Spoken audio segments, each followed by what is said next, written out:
나의 기도 함께 하겠습니다. 주님 안에 있는 참나는 능력, 사랑, 지혜, 충만.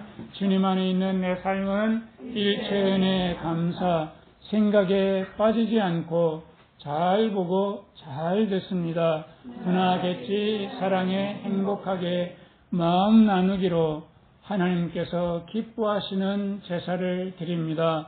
너 공감, 나 전달, 행함 있는 능력, 수고하는 사랑, 인내하는 지혜로 일단 해봅니다. 또 해봅니다. 우리 말씀을 같이 보겠습니다. 사도행전 23장 26절에서 30절입니다.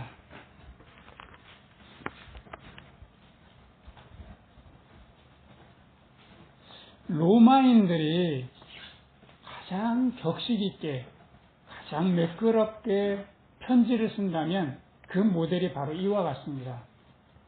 이 편지 안에 사실이 있고요, 사실이 아닌 것이 있는데, 사실이 아닌 것이 무엇인지 눈을 밝히고 한번 잘 보면서 뭐가 사실이 아닌지를 한번 좀 찾아내 볼 수 있으면 좋겠습니다. 숨은 그림 찾기 3가지입니다.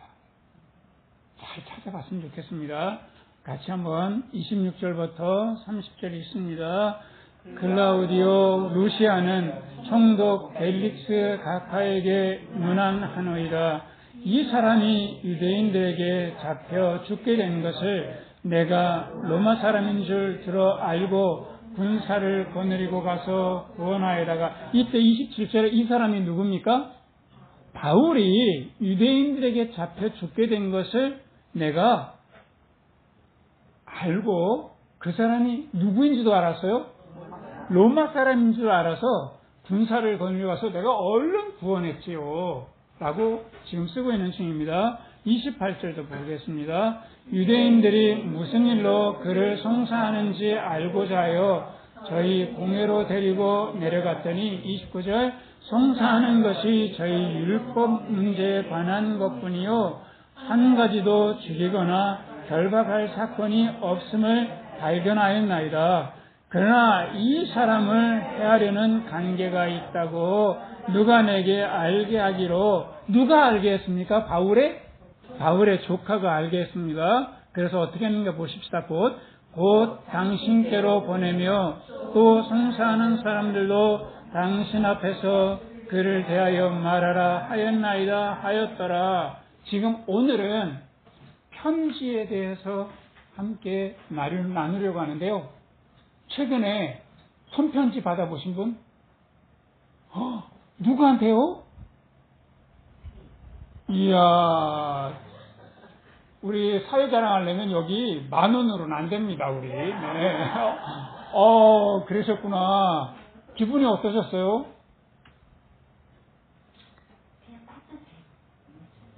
좋았겠다. 따뜻해서. 네. 그러셨구나. 아유, 특별한 손편지입니다. 받기 어렵잖아요. 네. 아유, 그렇죠. 카톡에는 그 말이 딱 맞습니다. 찍! 그런데 2000년 전에 로마 천부장이 자기 상사, 하늘 같은 상사 총독에게 편지를 보낼 때 이렇게 썼던 거죠. 여기에서 사실이 있고 사실이 아닌 아주 은근한 왜곡이 있습니다. 여러분들 여기서 사실이 뭐고 왜곡이 뭘지 분간하기가 참 어렵습니다. 여기에 한 3가지 정도 왜곡이 있는데 여러분들 찾으실 수 있겠습니까? 이 편지만을 가지고는 도저히 찾을 수 없습니다. 한번 뭐가 사실이 아닌 것 같습니까? 은근한 왜곡이 있어요. 구원했습니다. 사실은 그 바울을 구원해 주긴 했죠. 구원했다라고 하는 건 사실입니다. 네. 그 다음에요.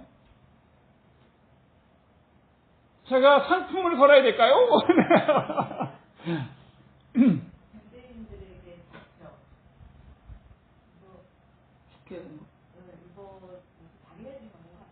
유대인들이 잡아서 바울을 죽이려고 하니까 로마 사람들은 당시에 예루살렘에서 소동이 일어나는 것을 극히 꺼려했거든요. 그렇기 때문에 얼른 출동해서 구원해 줬죠. 그거는 사실입니다. 근데 여기 보면 어떤 내용들은 나오지 않는가 하면 바울이 이렇게 유대인들과 예루살렘 성전에서 소동이 막 일어났을 때 빨리 출동을 했어요. 출동하고 이 바울 이놈 너 이집트 사람 아니냐. 4,000명의 자극을 끌고 그렇게 로마를 반발했던 너 반란군이지. 반란군의 지도자지 하고서 매질을 해라 라고 했던 채찍질 하라고 했던 것은 말하지 않아요. 여기 아주 자기가 아주 신속하게 가서 그 사람이 로마인인 줄 알고 구원했다고 했는데 그렇지 않았어요. 사실은 채찍질부터 먼저 말했거든요. 채찍질을 하려고 할 때 바울이 나 로마 사람인데 심판을 받지도 않고 채찍질하는 것은 있을 수 없지 않냐 라고 하니까 이 천부장이 뭐라고 하냐면 나면서부터 정말로 로마 시민만 맞았냐. 나는 로마 시민권을 뭐 했다고 했습니까?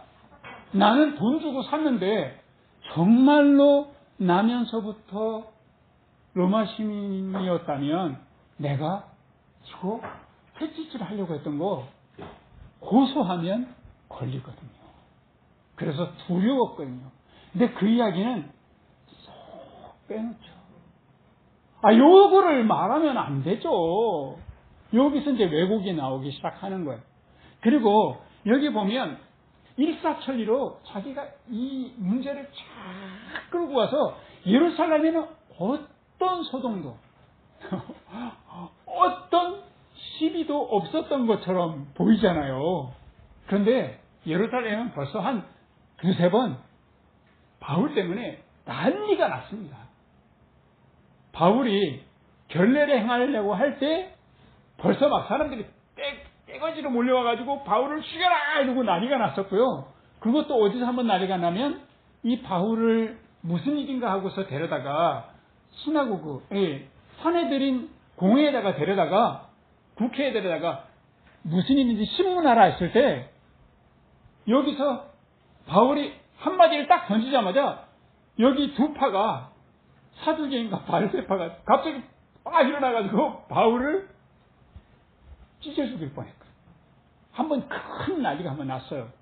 근데 이런 소요를 전혀 말하지 않아요.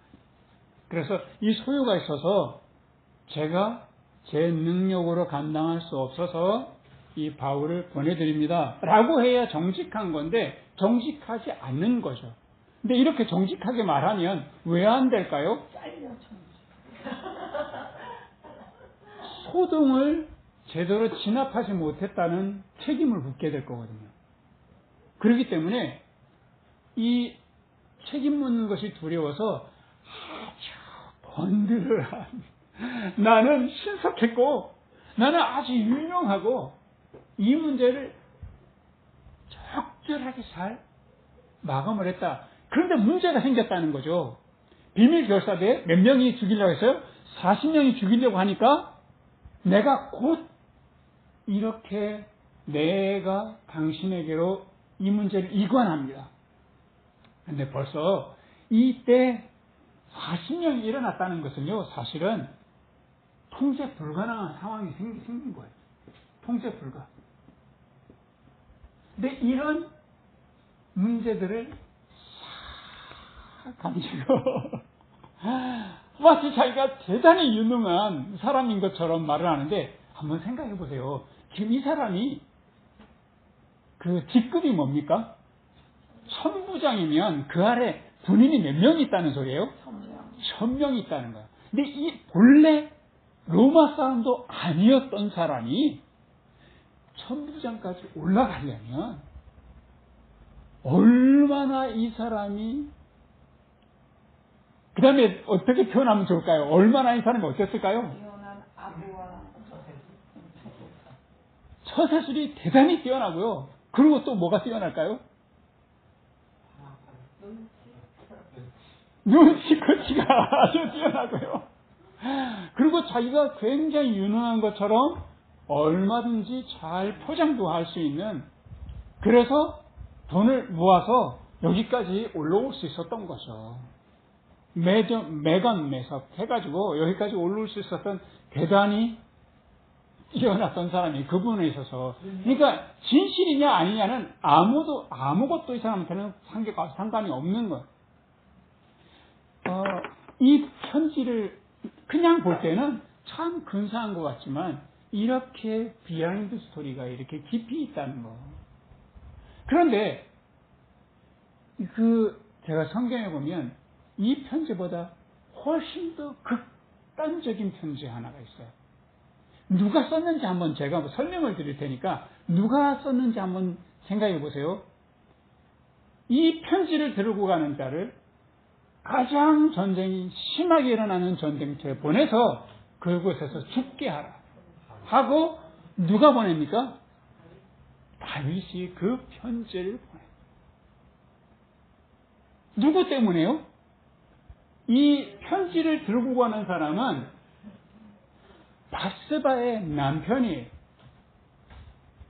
다윗이 가장 평안할 때, 자기가 능력이 너무나 많이 있어서 그동안에는 계속 전쟁에 나갔어야 되는데, 전쟁 나가지 않아도 그 부하들만 나가도 전쟁을 다 이기고 올 수 있을 만큼 나라가 부강해졌을 때, 다 전쟁터에 나가고 너무 심심한 거예요. 그래가지고 오후에 왕궁을 거닐고 있는데 눈에 누가 띄었어요? 뭐 하고 있는 여인이 띄었어요?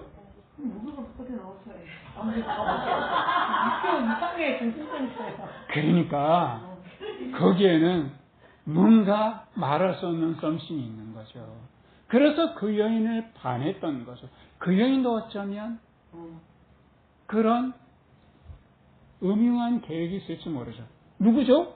바세바잖아요. 그래서 이 바세바를 취하다가 아이가 생겨버렸어요. 이것이 들통날까봐 전쟁터에 나가 있는 우리야 그 남편을 불러다가 하룻밤 같이 보내겠는데, 너무 충직해서 내가 어찌 감히 전쟁 중에 이런 일을 벌이겠나이까 하고 그냥 돌아가니까 다윗이 그 손에다가 편지를 들려줬죠. 가장 격전지에 보내서 죽게 해라. 요압에게 보낸 거예요.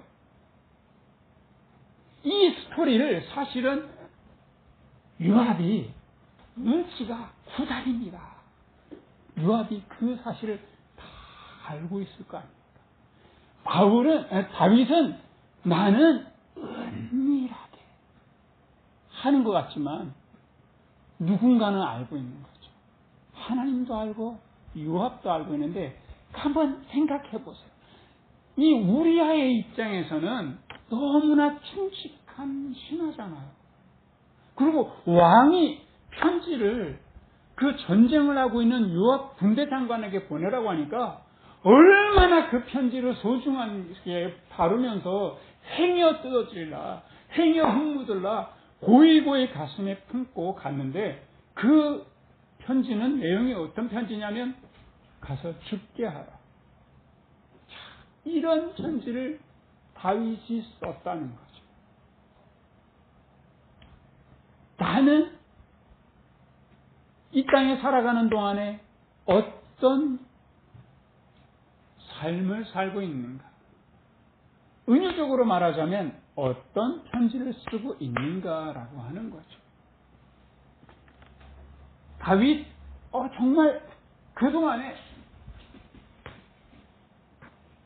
자기의 욕망이 그 사람 마음을 딱 사로잡고 있으니까 자기가 이런 편지를 쓰고 있다라고 하는 것을 스스로 메타인지 자각했을까요? 전혀. 내가 이렇게 사악한 편지를 써서 이 신하의 손에 들려서 이 사람을 죽이게 하는 이런 엄청난 일을 벌이는 것을 자기가 인지 불가했단 말이죠. 부끄럽거나 두렵거나 그러지 않았던 거죠. 정말 자기가 하나님께 기름 부은 자인 것을 까마득하게 망각하고 있어요. 하나님의 나라의 백성이 이렇게 전쟁하고 있는 상황인 것, 이걸 까마득하게 잊어먹은 거예요. 하나님께서 다스린 나라인 것을 까마득하게 잊어먹은 거예요. 그러니까 이 하나님과의 관계가 딱 끊어진 거죠. 그런데 언제 이것을 다윗이 두려워하고 후회하고 할까요? 우리아가 격전지에 나가서 죽고 난 다음에 한 몇 달 후에나 이것을 후회했을까요? 한번 퀴즈! 몇 달 만에 후회했을까요? 그러니까 몇 달?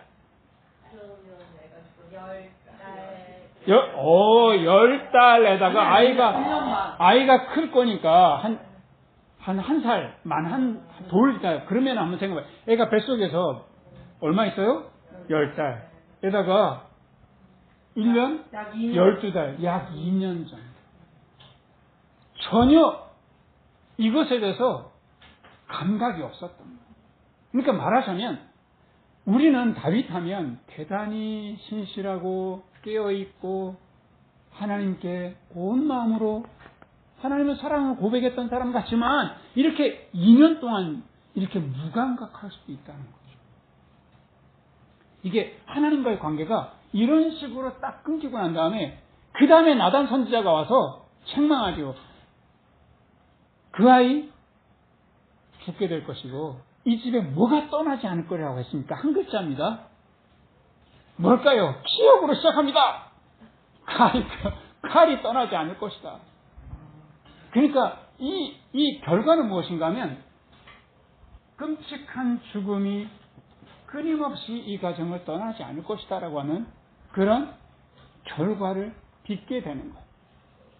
그러니까 어떤 편지를 쓰느냐라고 하는 거죠. 내 삶에 지금 내가 쓰고 있는 편지는 어떤 편지인가. 그래서 어떤 일들이 벌어지냐면 이 다윗의 자녀들 중에 배다른 아이들이 많잖아요. 암논이 배다른 형제 동생 다말이 너무 예쁘니까요. 그냥 속여서 취했잖아요.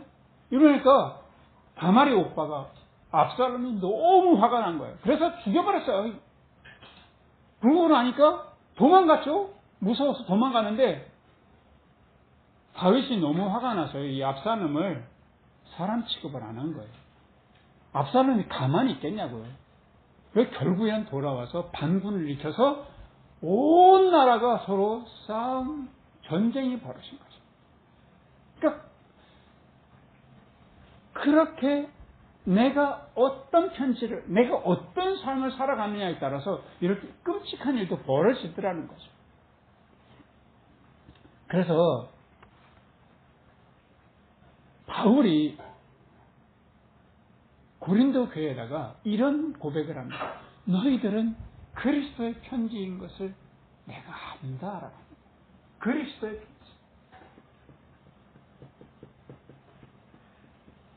그리스도의 편지라면 누가 쓰는 걸까요? 너희는 그리스도의 편지다라고 했으니까요. 누가 쓰시는 걸까요? 그리스도께서 우리를 종이 삼아 편지를 쓰시고 계신다는 거죠. 잊지 말라는 거죠. 그리스도께서 쓰시는 편지를. 이 내용이 어디 있는지 한번 보십시다. 고린도 후서 말씀을 한번 펼쳐보십시다. 신약 288쪽에 나오는데요. 고린도 후서 3장 3절.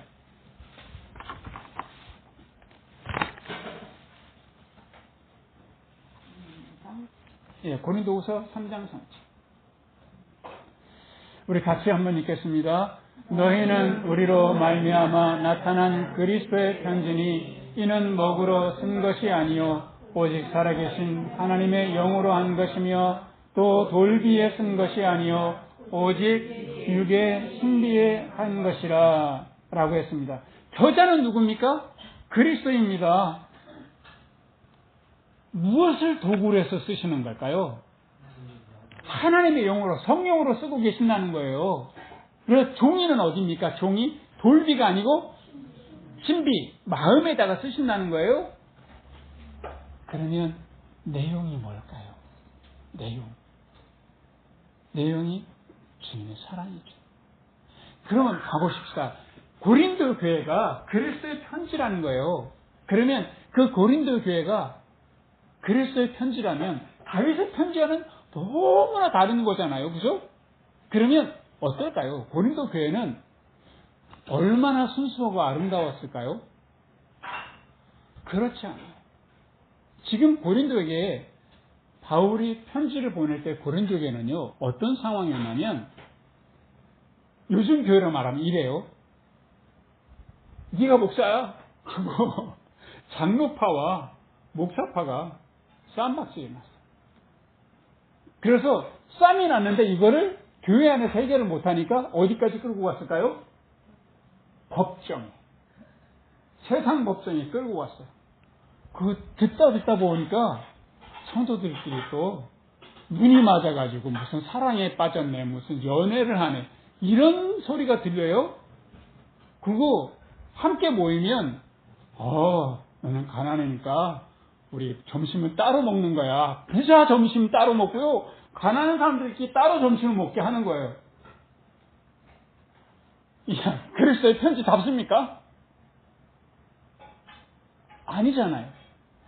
그런데도 바울이 뭐라냐면 너희는 그리스도의 편지인 것을 잊지 말라는 거죠.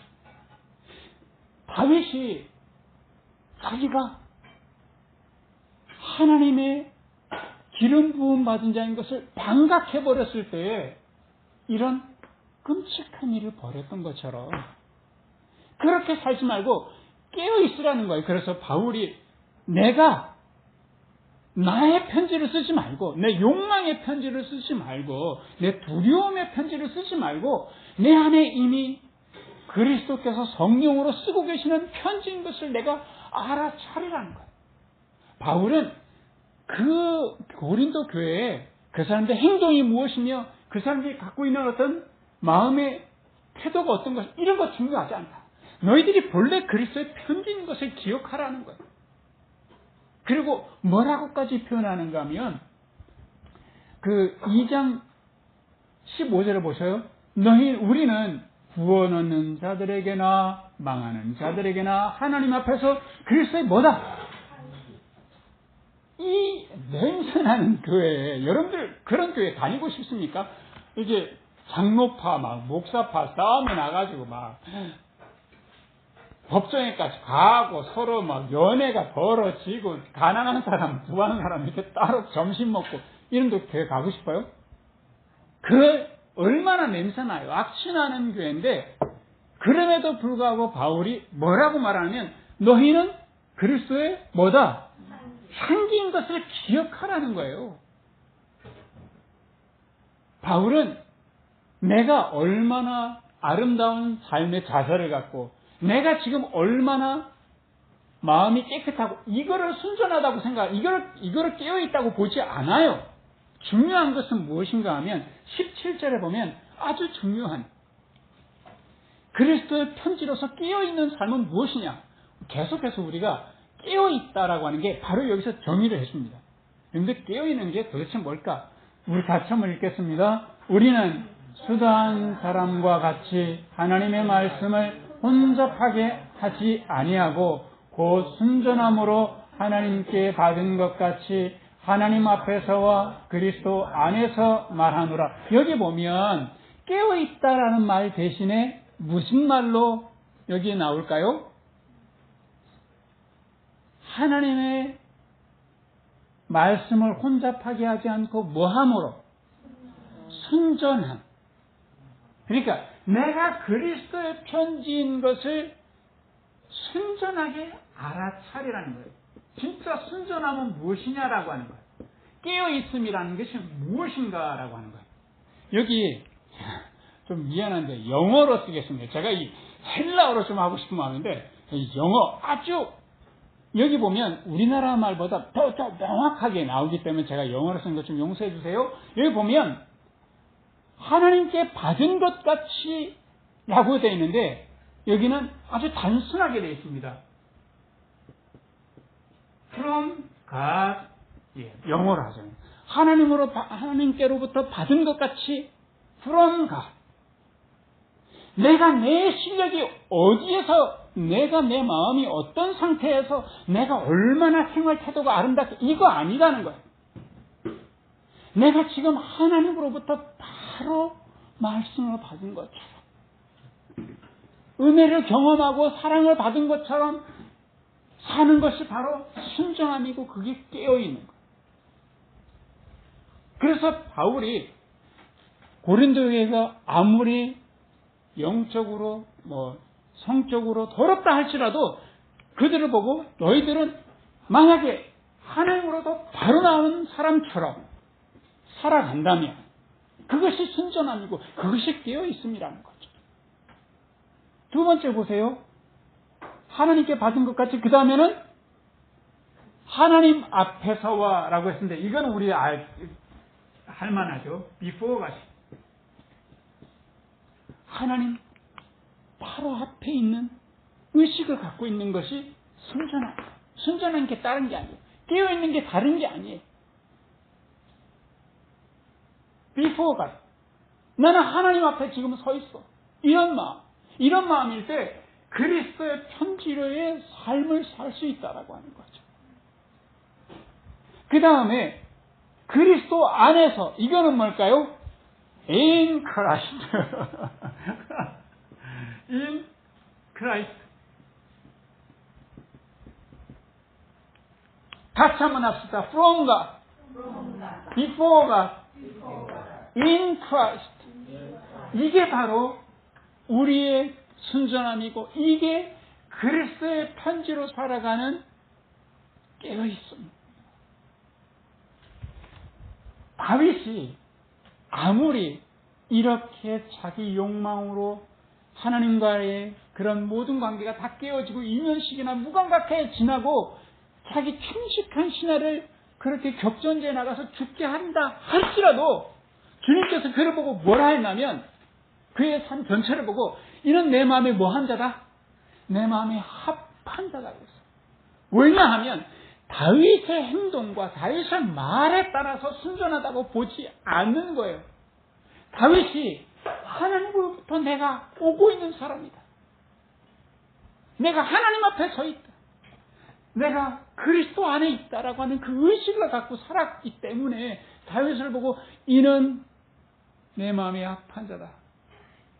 아무리 고린도 교회가 그렇게 죄악이 많다 하더라도 그들이 from God, before God, in Christ 했기 때문에 그들이 그리스도의 향기로 그리스도의 편지로 깨어있을 수 있고 순전하게 주님께서 보시더라는 거죠. 오늘 그리스도와 아무 관계없는 아주 번지르하게 편지를 잘 쓴 이 천부장이 총국에게 보내는 편지를 우리가 읽었는데 사실은 거기에는 알맹이가 하나도 없어요. 그냥 공문서예요. 나 이렇게 유능한 사람입니다라고 하는 것밖에 없어요. 당신이 나를 인정해줘야 합니다라고 하는 그 내용밖에 없어요.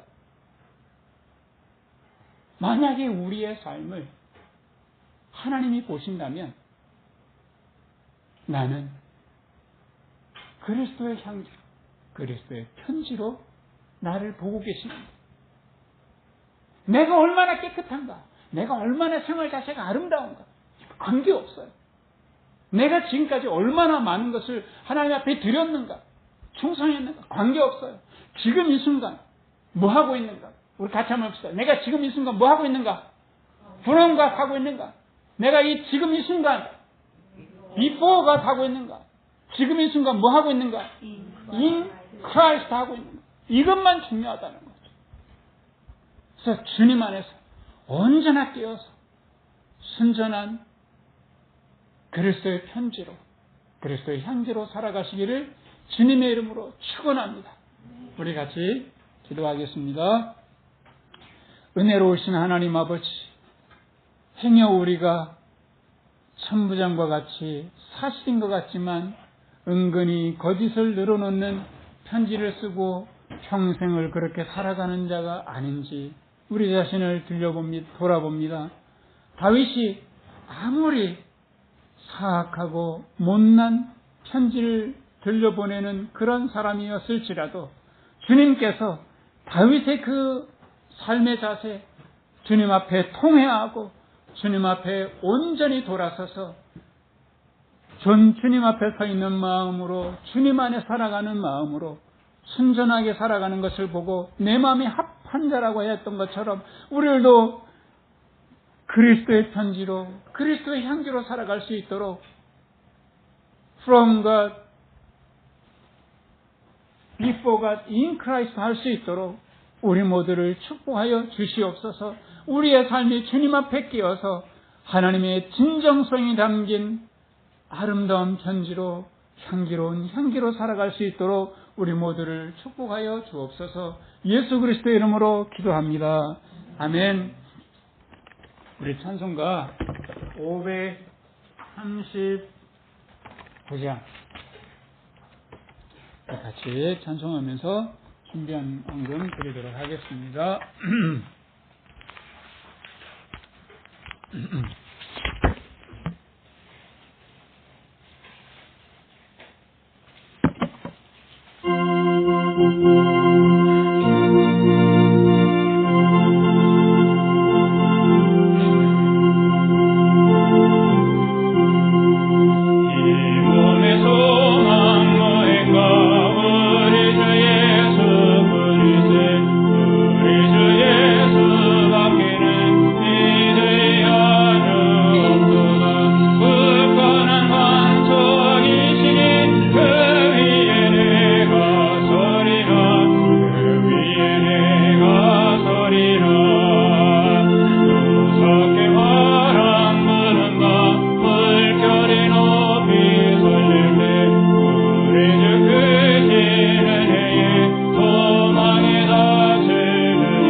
하나님, 지난주에 강릉에 적절한 비가 내려서 대지의 가뭄을 해결해 주신 것을 감사드립니다. 우리는 물 한 방울도 만들어내지 못하는 작은 존재들인 것을 주님 앞에 고백할 수밖에 없었습니다. 하지만 주님께서 때마다 비를 내리시고 시마다 햇빛을 주시고 우리의 삶에 적절하게 좋은 사람들을 붙여주시고 상황들, 시간들을 가장 아름답게 배치해 주셔서 지금까지 주님의 은혜 가운데 살아왔습니다.